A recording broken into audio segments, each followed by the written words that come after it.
abraços que senti me fizeram prosseguir. Várias vezes eu caí e você me levantou. Eu achava estar bem, mas me rendo, eu me rendo, eu me rendo, eu me rendo a ti. Sim, eu me rendo, eu me rendo, eu me rendo. Bom dia, família, boa tarde, bem-vindo à Igreja Internacional de Cristo em Moçambique. É mais um domingo que a gente vai louvar o Senhor, é mais um domingo que a gente vai poder dar graças a Deus. Permita-me ler Salmos 148, que diz o seguinte: louve o Senhor desde os céus, louve-no nas alturas, louve-no todos os seus anjos, louve-no todos os seus exércitos celestiais, louve-no o sol e a lua, louve-no todas as estrelas cintilantes.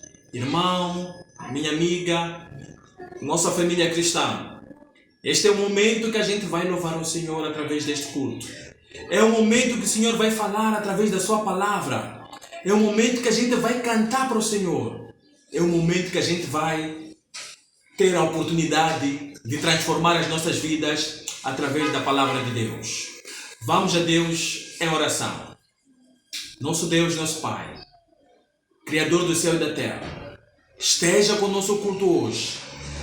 Tua palavra que fala com o nosso coração. Tua palavra que transforme a nossa mente, para que a gente possa te louvar, Senhor. Te louvar ao Senhor como as estrelas. Te louvar ao Senhor como o sol e a lua.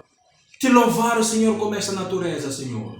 Pedimos e agradecemos em nome santo do Senhor Jesus Cristo. Toque em mim de novo.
este é o momento em que nós celebramos a morte, a sepultura e a ressurreição de nosso Senhor Jesus Cristo. Antes de iniciarmos, quero convidar a igreja a irmos a Deus em oração. Oremos. Bendito Senhor, Deus amado, Deus eterno, ó Deus de Abraão, ó Deus de Isaac, ó Deus de Jacó. O Senhor que sempre foi e sempre será o Alfa e o Ômega, o princípio e o fim. Pai, estamos reunidos neste momento prestando culto ao Senhor. Prestando, Senhor, um momento ímpar que nós temos que lembrar a sepultura do seu Filho amado Jesus Cristo.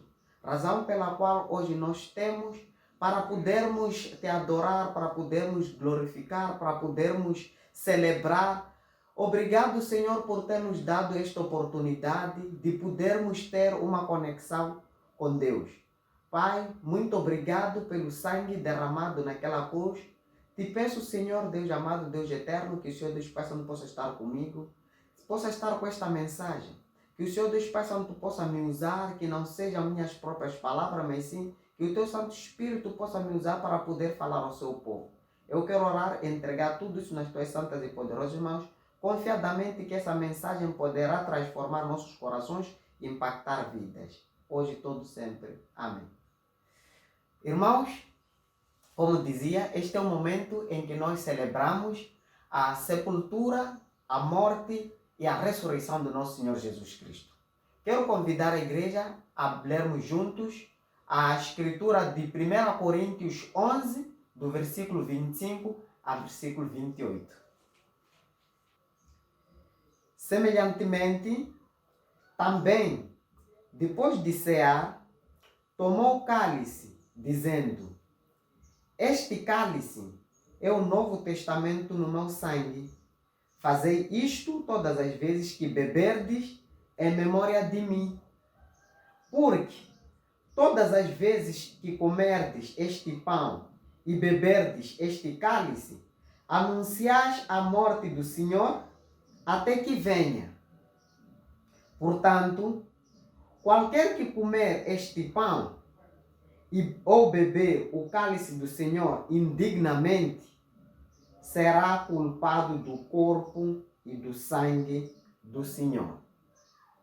Examine-se, pois, o homem a si mesmo, e assim coma deste pão e beba deste cálice. Amém? Irmãos, neste momento de Santa Ceia, nós lembramos que Jesus Cristo veio dos céus, Jesus Cristo morreu na cruz, foi batido, ele entregou-se assim para que nós pudéssemos ter a vida. Visto que nós estávamos separados de Deus, visto que nós pecamos, e a Bíblia diz que sem derramamento de sangue não há perdão dos pecados, e havia necessidade realmente de um sangue inocente, um sangue puro, e que nós jamais poderemos encontrar cá na terra. E Deus teve compaixão dos homens, enviou seu Filho amado Jesus Cristo para morrer na cruz pelos nossos pecados. Portanto, este é o momento tão sublime em que nós celebramos a morte de Cristo. Esta é uma morte muito estranha.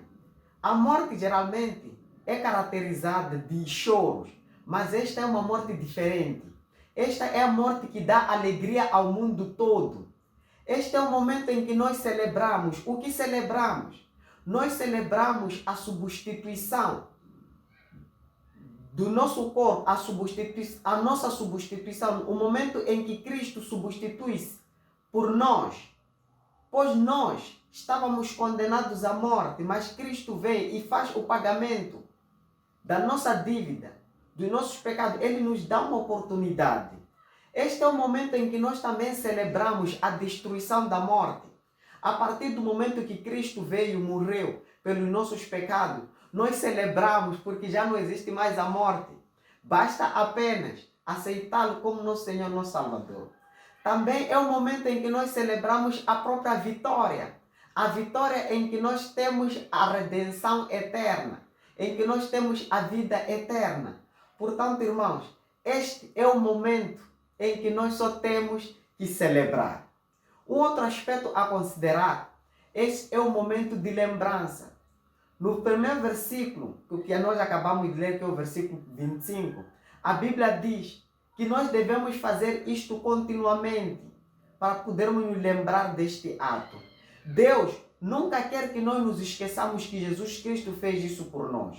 Deus nunca quer que esqueçamos que Ele nos amou. Pois quando nós celebramos a ceia do Senhor, quando nós ficamos em casa, reunidos, tomando a ceia, nós exaltamos o nosso amor a Deus. A Santa Ceia é a demonstração última do nosso amor, assim como a cruz também é a demonstração de Deus por nós. Portanto, é importante sim podermos tomar a Santa Ceia nos lembrando daquilo que Cristo fez por nós, pois essa é a base da nossa fé. Esse é o fundamento pelo qual nós vamos à igreja. Esse é o fundamento pelo qual nós temos as convicções que temos. E também a Bíblia diz que este é o momento que nós proclamamos. Quando nós sentamos, ceamos, nós não apenas proclamamos, não apenas nos lembramos o passado, não apenas nos lembramos que Jesus Cristo morreu. Este é o momento em que nós também proclamamos que Ele ressuscitou. Nós nos lembramos sim que Ele morreu, foi batido, mas também devemos lembrar que Ele ressuscitou. E para além de ressuscitar, nós também nos lembramos neste momento que Ele voltará. Nós estamos proclamando para o mundo que Jesus Cristo, aquele que foi morto, aquele que foi batido, morreu, ressuscitou, mas Ele voltará. Ele virá e buscará os seus. Portanto, irmãos, sempre que ficar triste, qualquer momento quando estiver prestes a cair em tentação, lembre-se que Jesus Cristo morreu, mas também lembre-se que Jesus Cristo voltará. Portanto, irmãos, um outro aspecto a considerar é a examinação. O ato de celebração da morte de Cristo, o ato da celebração da destruição da nossa morte, o ato de lembrança ou da proclamação ao universo, ao mundo, que Jesus Cristo morreu na cruz pelos meus pecados e pelos seus, somente faz sentido se nos certificarmos que estamos caminhando como Cristo caminhou. Se nos certificarmos que nós estamos nos submetendo à sua palavra. Se nos certificarmos que nós estamos confessando os nossos pecados. Se nos certificarmos que nós estamos ouvindo a voz de Deus e não a nossa própria voz. Portanto, irmãos, há necessidade de nos examinarmos continuamente. Amém? Talvez você não tenha aceito a Cristo como seu Senhor e Salvador. Faço-lhe o convite de poder procurar alguém próximo a si para poder estudar a Bíblia. Procure estudar a Bíblia. Procure conhecer a Cristo. Procure conhecer a Deus e tenha este relacionamento com Deus e tenha este privilégio de ter o regozijo contínuo cá na terra enquanto aguardamos a vinda do nosso Senhor Jesus Cristo. Amém? Convido a todos a irmos a Deus em oração. Oremos. Glorioso Senhor, Deus amado, Deus eterno, ó Deus de ontem, Deus de hoje, Deus de todo sempre. Pai, muito obrigado, Senhor Deus Pai Santo, por ter enviado seu Filho amado Jesus Cristo para morrer naquela cruz pelos nossos pecados. Pai, o Senhor nos amou antes mesmo de nós amarmos assim. O Senhor demonstrou o seu amor. Pai, queremos por favor te pedir que saibamos valorizar este sacrifício que Cristo fez naquela cruz. Pai, muito obrigado, Senhor, por termos o privilégio de podermos escutar, Senhor, esta palavra. Te rogamos, Senhor, por favor, que esta palavra aqui ouvida, Senhor, para que possa penetrar no mais íntimo do nosso coração, Senhor, para que possa, Senhor, criar o impacto nas nossas vidas, Senhor. Te rogamos, Senhor Deus Pai Santo, para que nos dê, Senhor Deus Pai Santo, o espírito de comprometimento, Senhor, com a Tua palavra. Um espírito, Senhor Deus Pai Santo, que visa glorificar, Senhor Deus Pai Santo, o seu santo nome, Senhor. Te rogamos, oramos e entregamos tudo nas Tuas santas e poderosas mãos, Senhor. Aos que, Senhor Deus Pai Santo, pela primeira vez escutam essa mensagem, Senhor, te pedimos, Senhor Deus Pai Santo, para que toque os seus corações, Senhor, para que possam ser transformados, Senhor, e ter as suas vidas, Senhor Deus Pai Santo, mudadas, Senhor. Que esse seja o novo começo, Senhor Deus Pai Santo, das suas vidas. Oramos e entregamos tudo nas Tuas santas e poderosas mãos, hoje e todo sempre, em nome de Cristo nosso Senhor. Amém. Amém. Muito obrigado. E continuação de Eu não me vejo sem tua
dia, igreja! Primeiro gostaria de agradecer a mensagem da ceia e depois desejar-vos boas-vindas a este nosso culto virtual. Para iniciarmos o culto, vamos a Deus em oração. Deus Pai, Deus Todo-Poderoso, o Deus Criador do céu e da terra. Pai Santo, pedimos, Pai, a presença do Seu Espírito Santo. Pois, Pai, sabemos que, Pai, sem o Senhor nós nada podemos fazer. E o Espírito do Senhor é aquele que nos conduz a toda a verdade. Pai, esteja com todos, esteja com os nossos corações, para que em nosso coração tenha lugar a Sua palavra. Pai, entregamos essa oração em nome de Cristo Jesus. Amém. Amém. No domingo passado, nós tivemos uma mensagem onde nós vimos que nós devemos fazer questões em nós mesmos, né? A necessidade de nos questionarmos, né? Agora que estamos no mês de dezembro, né? E essa questão que nós vamos fazer, né? Esse questionamento é para nós podermos fazer um exame em nós mesmos para ver o que nós fizemos de mal, né? E o que nós devemos melhorar. Hoje a nossa mensagem vai estar na mesma onda e o título da nossa mensagem hoje é Adoração. E a questão hoje será: a quem você adora? Essa palavra adoração é uma palavra familiar por nós, né? Todos nós já ouvimos uma vez falar-se acerca dessa palavra, né? Adoração. Eu me recordo, antes de eu ser discípulo, né? Quando eu gostasse de alguém com todo o meu coração, né? Quando eu amasse de uma forma intensa alguém, eu dizia para essa pessoa, né? Eu te adoro. Né? E adoração é um sentimento que está ligado com um amor intenso, né? Um amor muito forte. Eu encontrei uma definição de adoração que diz o seguinte: adoração pode ser definido como um ato de amar de modo intenso, imenso ou apaixonado alguma coisa, não necessitando que tenha que ser ligado a uma devoção religiosa, geralmente dirigida a uma divindade. Este termo pode ser interpretado como respeito, reverência forte, admiração ou devoção em relação a determinada pessoa, lugar ou coisa. Esta é a definição de adoração. Você, se quiser, também pode encontrar outras definições, dependendo daquilo como você entende o que é adoração. Mas a questão de adoração, nós hoje estamos a trazer porque o conflito de todos os tempos, a causa foi adoração. Se nós formos a ver na Bíblia, no livro de Isaías, capítulo 14, do versículo 12 até 14, nós vamos ver que Satanás, na altura, ele era a estrela da manhã, era o anjo da luz. Ele quis ser como Deus, né? Ele quis erguer o seu trono muito acima das estrelas de Deus, né? E lá ele erguer o seu trono e ser semelhante ao Altíssimo, e ser como o Altíssimo. Quer dizer, ele queria ser adorado como Deus é adorado. A partir daí, houve este conflito de adoração, né?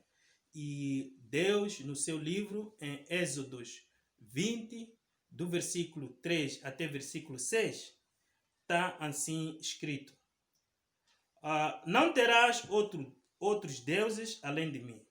Não farás para ti nenhum ídolo, nenhuma imagem de qualquer coisa no céu, na terra ou nas águas debaixo da terra.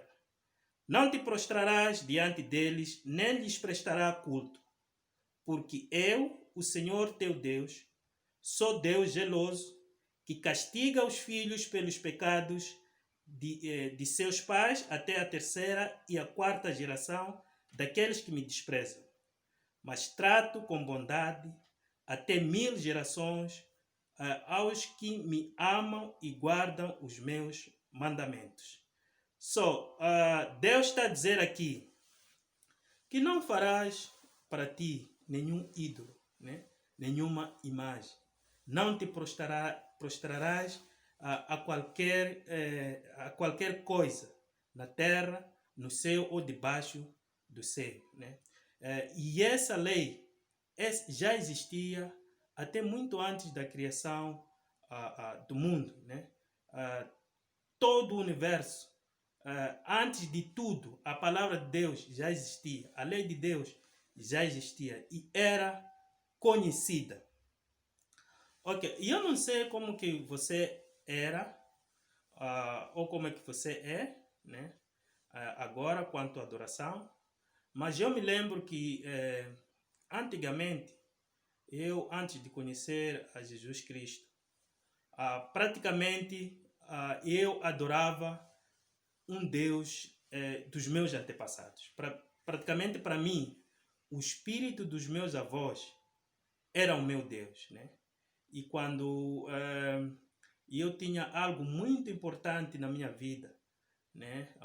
Vamos lá supor exame de admissão que vai definir a minha carreira estudantil. Quando eu precisasse de ajuda divina, eu orava para os meus antepassados, né? Porque para mim o meu Deus era os meus antepassados. E infelizmente até hoje há pessoas que têm os seus antepassados, seus entes queridos, né? Como seus deuses, né? Outros, o seu Deus, né? Praticamente são as pessoas que eles mais amam, né? Há vezes que alguém tanto ama a esposa ao ponto de considerá-la que você é minha deusa, né? Tanto amam a sua mãe, seu pai, seus irmãos, né? Ao ponto de dizer eu te adoro, né? Em vez de só dizer eu te amo, né? Nós vamos ainda muito mais longe, né? Dizemos eu te adoro, né?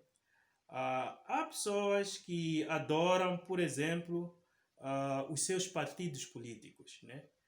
Os seus políticos de preferência, né? Eles amam essas pessoas ao ponto de adorá-los, né? Adorá-los como Deus, né? Ou às vezes mesmo os seus clubes de futebol, né? Os seus jogadores favoritos, os seus artistas favoritos, seus famosos favoritos, ao ponto de adorar essas pessoas, né? Coisas que Deus detesta. Por exemplo, há pessoas que adoram os seus bens materiais, por exemplo, né? Adorar a sua casa, adorar o seu carro, né? Adorar seus vestes, qualquer coisa que é um bem de muito valor, né? Chegamos ao ponto de adorar, né? Mas, como nós vimos, a adoração a essas coisas são coisas detestáveis a Deus, né? No livro de Romanos, capítulo 1, no versículo 25, está escrito que eles adoraram coisas e adoraram seres no lugar de Deus, o Criador. Em vez de adorar o nosso Deus, né, passamos a adorar coisas, passamos a adorar seres criados no lugar do Senhor, o nosso Deus, né? E como nós vimos, né, a questão de adoração é a questão que nos trouxe conflito de todos os tempos, né? Muitos reis na Bíblia foram reprovados por causa de adoração, né? por causa deles adorarem deuses falsos, né? E um dos exemplos que me aparece na mente, né, é o exemplo do rei Acabe, né? Aquele que se casou com a mulher Jezebel, a filisteia, e lhe induziu a adorar os deuses dos filisteus, né? Acabe chegou ao ponto de afastar-se do Senhor, o seu Deus, e adorar completamente os deuses falsos, né? O outro que me recordo foi o pai do Ezequias, né? O pai, o nome dele era Acás. A história dele está escrito no 2 Crônicas, capítulo 28. Acás foi um rei, né, que também adorou deuses falsos, né? Não só ele adorou deuses falsos, mas também até chegou a sacrificar seus filhos, né, a esses deuses falsos. Não só isso, chegou até ao ponto de fechar o templo de Salomão, né? O templo onde habitava a glória de Deus, onde todo o povo israelita ia para lá para adorar a Deus. Ele fechou aquele templo, né?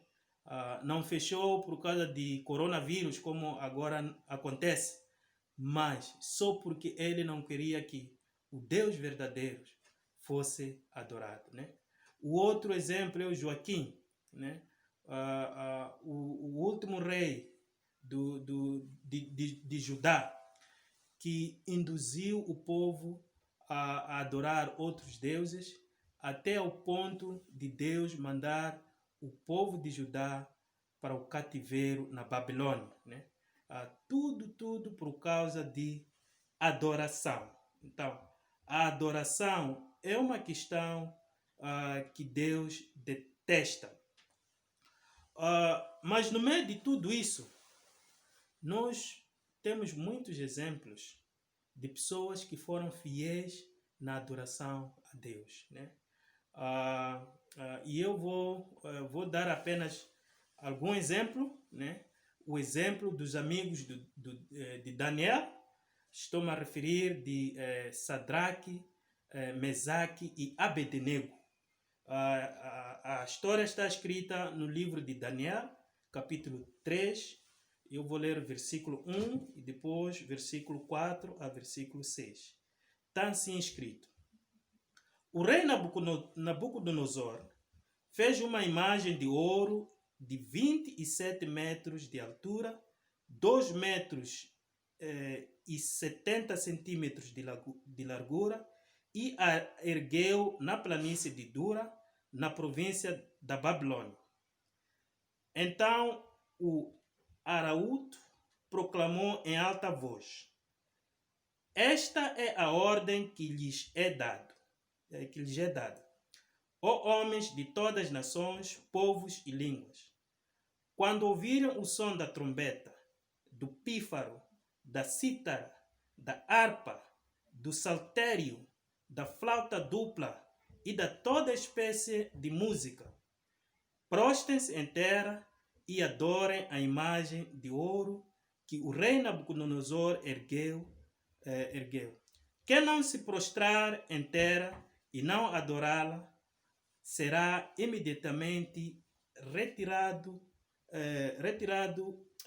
será imediatamente atirado numa fornalha em chamas. Amém. Primeiro, meus amigos, vou vos dar o pano de fundo daquilo que está aqui a acontecer. Primeiro, só o nome do Nabucodonosor significa em caldeu, né? Prece dirigida aos deuses Nabu por proteção, né? O nome de Nabucodonosor em si é uma prece dirigida ao deus Nabu, né? Então, o nome dele é Nabucodonosor. Vou dar também um pano de fundo aqui, né? Nessa história. Em Daniel 2, né? A partir do versículo 31, o rei Nabucodonosor, ele teve um sonho. E ele pediu a todos os sábios da Babilônia para que interpretassem o sonho, né? Nenhum sábio foi capaz de interpretar o sonho. Só restava o jovem Daniel. E Daniel foi chamado e ele interpretou o sonho. Ele disse que tu rei, né, em seu sonho, tu viste uma estátua enorme, em que a cabeça da estátua era de ouro, os braços e o peito era de prata, o ventre e os quadris eram de bronze, as pernas eram de ferro e os pés eram em parte ferro, em parte barro.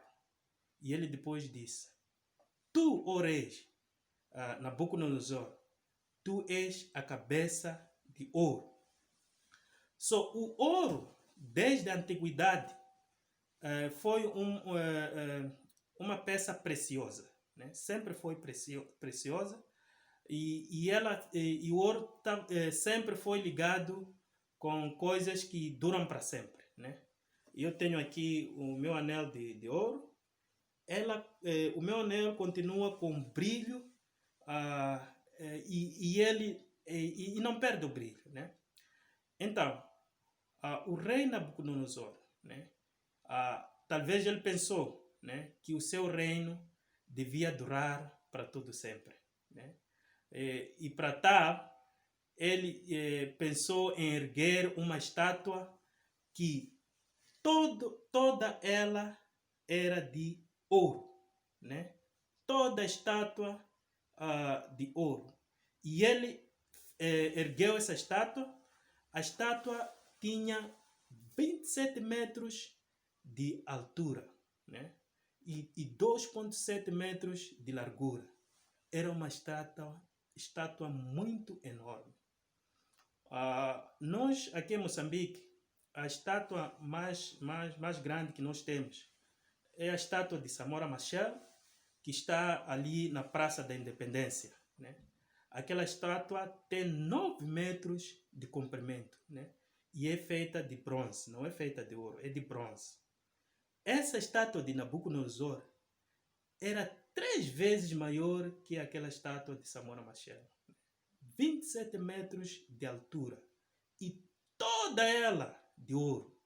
E ele disse, proclamou que ao som da trombeta, do pífaro, da cítara, da harpa, do saltério, da flauta dupla e de toda espécie de música, quer dizer, qualquer música, ao som a este som, todos os povos, todas as tribos, todas as nações, todas as línguas deviam-se prostrar-se e adorar a estátua de Nabucodonosor. Quem não adorasse seria atirado para a fornalha em chamas. Que desafio, meus amigos! Que desafio! Mas vejam a resposta desses 3 jovens, de Isaac, Mesaque e Abednego. Está escrito no livro de Daniel, ainda em Daniel 3. Eu vou ler do versículo 16 até 26. Está assim escrito: Sadraque, Mesaque e Abednego responderam ao rei: Ó Nabucodonosor, não precisamos defender-nos diante de ti. Se formos atirados na fornalha em chamas, o Deus a quem prestamos culto pode livrar-nos e ele nos livrará das suas mãos, ó rei. Mas se ele não nos livrar, saiba, ó rei, que não prestaremos culto aos seus deuses, nem adoraremos a imagem de ouro que mandaste erguer. Nabucodonosor ficou tão furioso com Sadraque, Mesaque e Abednego que o seu semblante mudou. Deu ordens para que a fornalha fosse aquecida 7 vezes mais do que de costume e ordenou que alguns dos soldados mais fortes do seu exército amarrassem Sadraque, Mesaque e Abednego e os atirassem na fornalha em chamas. E os 3 homens, vestidos com os seus mantos, calções, turbantes e outras roupas, foram amarrados e atirados na fornalha extraordinariamente quente. A ordem do rei era tão urgente e a fornalha estava tão quente que as chamas mataram os soldados que levaram Sadraque, Mesaque e Abednego, os quais caíram amarrados dentro da fornalha em chamas. Vamos ver agora o versículo 24 até 26. Mas logo depois o rei Nabucodonosor, alarmado, levantou-se e perguntou aos seus conselheiros: Não foram 3 homens amarrados que nós atiramos no fogo? Eles responderam: Sim, ó rei. E o rei exclamou: Olhe, estou vendo 4 homens desarmados e ilesos, andando pelo fogo, e o quarto se parece com um filho dos deuses. Então Nabucodonosor aproximou-se da entrada da fornalha em chamas e gritou: Sadraque, Mesaque e Abednego, servos de Deus Altíssimo, saiam, venham aqui. E Sadraque, Mesaque e Abednego saíram do fogo. Amados, qual é o nosso sentimento quando somos obrigados a adorar outros deuses? Nós vimos aqui o exemplo de Sadraque, Mesaque e Abednego. A questão é, a quem nós adoramos? Quando nós estamos em situação de querer alcançar algo que tanto queremos, por exemplo, quando nós queremos namorar, e essa pretensão não acontece assim tão imediatamente. Qual é a nossa reação? Quando nós precisamos, por exemplo, precisamos de emprego, quando nós estamos para acertar um bom negócio, qual é a nossa reação? Será que nós continuamos fiéis a Deus, como esses 3 jovens continuaram fiéis a Deus? Qual é a nossa reação? Por exemplo, quando alguém nos convida a uma fara logo no tempo da igreja. É muito triste eu partilhar isso com vocês. Alguns discípulos chegam a um ponto até de faltar na igreja só porque alguém lhe convidou para tomar uns copos. Se calhar são uns copos a borla, são uns copos de mahala, e quando é mahala, muitos moçambicanos gostam de coisas de mahala, chegam até o ponto de trocar a igreja e ir ficar nos copos. É muito, mas muito triste. Mas estes jovens, eles não abriram a mão da sua adoração. E é incrível a sua fé. Eu me recordo quando Jesus Cristo estava a orar, pedindo ao Pai para que o Pai afastasse dele o cálice. E ele depois disse: Contudo, não seja feita a minha vontade, mas sim a sua vontade.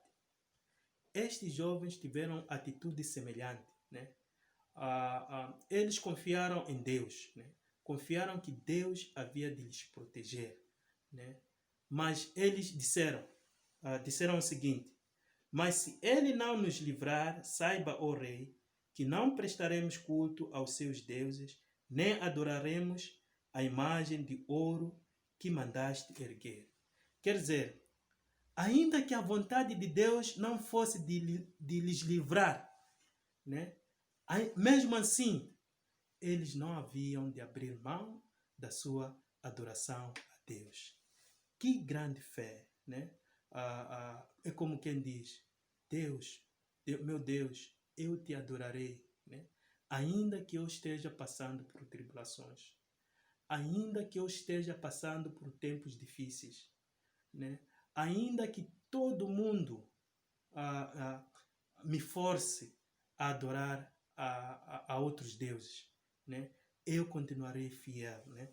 E esses jovens continuaram fiéis a Deus, né? E veja que a fornalha foi aquecida 7 vezes mais. Quer dizer que as tribulações aumentaram, né? Uma situação em que o tipo da tribulação aumenta 7 vezes mais, né? Mas mesmo assim, eles não se importaram. E algo interessante, Nabucodonosor disse, não foram 3 os que nós atiramos na fornalha? Mas vejo mais um ali, semelhante a um filho dos deuses, né? Era um anjo que Deus enviou para proteger Sadraque, Mesaque e Abednego. Meus amados irmãos, Deus é fiel nas suas promessas. Ele nos prometeu que Ele estará conosco até aos fins do tempo. Ele nunca nos abandonará, nunca nos deixará sós. Ainda que nós nos sintamos que Deus parece que se esqueceu de nós, Ele nunca se esquece de nós, né? E no momento próprio, quando ninguém pode nos ajudar, quando nós estamos completamente derrotados, aí aparece a mão de Deus, né? Aí aparece Deus, né? E vem nos mostrar o seu grande poder, né? E o Senhor nos livra de todo mal, né? Essa é a fé que nós devemos ter. Ok, eu vou terminar agora com o livro de João, João capítulo 4, do versículo 19 até 24. Mas antes de lermos o livro de João, essa passagem, eu vou dar um pano de fundo daquilo que está aqui a acontecer. O povo de Israel, né, a uma dada altura, ela dividiu-se, né? As 12 tribos de Israel dividiram-se, né? 2 foram a sul, formaram o reino de Judá, e a capital era em Jerusalém. 10 outras, as 10 restantes, foram para a região norte e formaram o reino do norte. Fixaram-se na região da Samaria e a capital era Siquém. O rei do norte, na altura, era Jeroboão. E ele, para impedir que o povo do norte viajasse para Jerusalém, né? Lembram-se que o templo de Salomão estava em Jerusalém. É lá onde se adorava a Deus. Então, para ele impedir que o povo fosse para lá, em Jerusalém, ele ergueu um templo na fronteira, perto da fronteira com o Reino do Sul, numa região chamada Betel, né? E outro templo ergueu mais a sul, numa região chamada Dá. Nesses templos que Jeroboão ergueu, eram templos de adoração a deuses falsos, né? O povo do Reino do Norte, a partir daí, começou adorando deuses falsos. E houve uma grande rivalidade entre Norte e Sul, né? Ao ponto que eles entraram em guerras, né? E mesmo o Reino do Sul, futuramente, né, eles também se desviaram, né? Adoraram também deuses falsos. Então, no tempo de Jesus Cristo, ele estava fazendo muitos discípulos, né? E os fariseus e mestres da lei ouviram que Cristo batizava muita gente, né? embora não fosse necessariamente Jesus Cristo, eram os seus discípulos. E quando Cristo soube disso, ele preferiu retirar-se da Judeia e ir para a Galiléia. Mas nesta viagem, ele tinha que passar pela Samaria.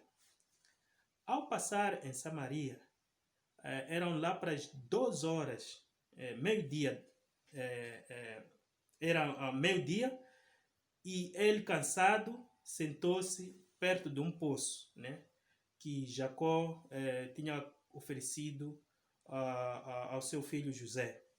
Ele sentou-se naquele poço e os seus discípulos tinham ido comprar alimentos, né? Ele estava ali sozinho.